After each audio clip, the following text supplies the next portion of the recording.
Hello friends, super magic રસોઈમાં મિત્રો હું આપનું સ્વાગત કરું છું। આજે હું તમારી સાથે માર્કેટમાં મળતો જો આ ઈનો મળે છે એની રેસીપી તમારી સાથે શેર કરું છું। એ પણ આપણે ઘરમાં અવેલેબલ ઇન્ગ્રેડિયન્ટથી જ બનાવવાના છીએ। તો આપણે બનાવવાનું ચાલુ કરીએ।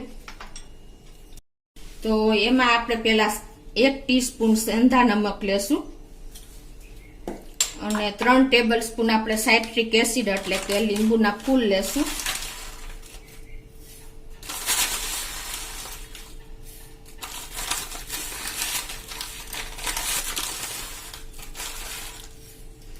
આ બરાબર પરફેક્ટ રેશિયા સાથે હું તમને બતાવું છું। અને 4 ટેબલસ્પૂન આપણે મીઠો ખાવાનો સોડા એટલે કે બેકિંગ સોડા લેશું।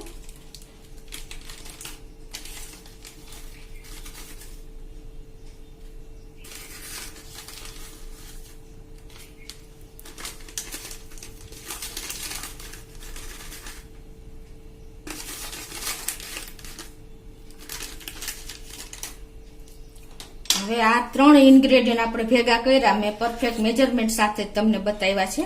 હવે આને આપણે જે હવામાં મોઇસ્ચર છે એ મિક્સ ન થાય એટલે કે ઇનએક્ટિવ ન થાય એ પહેલા આપણે આને મિક્સ કરીને બોટલમાં ભરી લેશું। આ રીતે જો તમારે કોઈ આ એકદમ આમ સરસ ગાંઠ હોય તો ભાંગીને પરફેક્ટ મિક્સ કરી લેવાનું છે। અને હવે એને આપણે કાચની બોટલમાં ભરવાનો છે। આપણે માર્કેટમાં જે ઈનો મળે છે એ જ આ ઈનો આપણે ઘરે બનશે, એ પણ આપણે એકદમ ફ્રેશ ઈનો એટલે એ વધારે એક્ટિવ હોય છે। તો આપણે આ રીતે એને બોટલમાં ભરી લેશું। આને ટાઈમ ન લગાડતા આપણે ફટાફટ ભરીને બોટલ પેક કરી દેશું। તો જો આપણે અત્યારે ઈનો બનાવ્યો એ મેં બોટલમાં ભરીને આ રીતે ઢાંકણ પેક કરી દીધું છે। આ આપણે તૈયાર બોટલ આવે છે 100 ગ્રામની, એ જ માપથી આપણે આ ઈનો બન્યો છે આ રીતે। અને આને આપણે હવે તમને આ માર્કેટનો ઈનો અને આપણે આ ઘરે બનાવ્યો ઈનો બેયને ગ્લાસમાં નાખીને તમને લાઈવ એક્ટિવ થાય છે એ બતાવી દઉં। તો અત્યારે પહેલા આપણે આ માર્કેટનો ઈનો નાખશું 1 ટીસ્પૂન।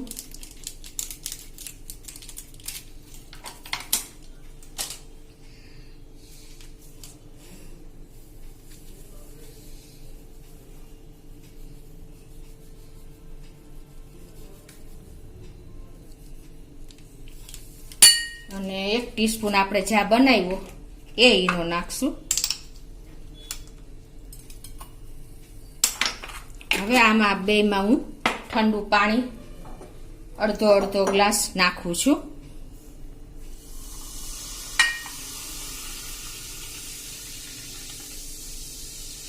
જો મિત્રો, આ આપણે ઘરે બનાવ્યો છે ઈનો એકદમ એક્ટિવ છે, તમને ખ્યાલ આવી જતો હશે।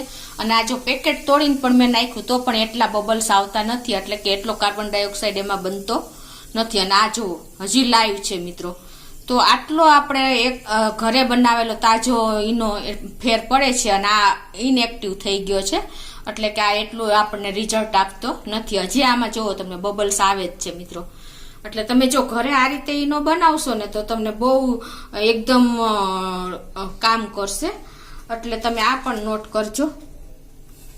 તો આપણે આ ઘરે બનાવેલો ઈનો એકદમ તાજો હોય છે એટલે એક્ટિવ હોય છે, અને આમાં કોઈ આપણે ફ્લેવર નથી નાખી કે માર્કેટના ઈનામાં ફ્લેવર હોય છે। જો કે આપણે દવા તરીકે જ ઈનોનો ઉપયોગ કરી છે એટલે ફ્લેવર બને ત્યાં સુધી આપણે ઉપયોગ ન કરાય।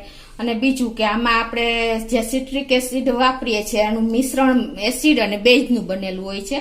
અને એસિડ એટલે આપણે જે લીંબુના રસ કે લીંબુના ફૂલ કે આંબલીના પાણી જ આપણે આંબલીનું પાણી એ બધો આપણે ઉપયોગ કરી છે ને એ એસિડ છે, અને અમુક એસિડ હોય છે એ આપણે ઉપયોગમાં નથી લેતા। અને બીજું કે બેઝ પણ મિશ્રણ એકદમ સ્ટ્રોંગ હોય છે, કાસ્ટિક સોડા કે સોડા એનો આપણે ઉપયોગ નથી કરતા, પણ આપણે જે ખાવાનો સોડા એટલે કે બેકિંગ સોડાનો આપણે આમાં ઉપયોગ કર્યો છે મિત્રો।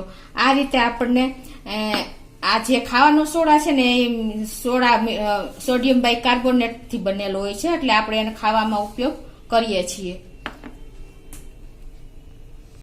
તો મિત્રો આ ઈનો આપણને પાચન ક્રિયામાં સારી રીતે ઉપયોગી થાય છે, અને ગેસ થયો હોય તો પણ આપણે આનો ઉપયોગ કરીએ છીએ।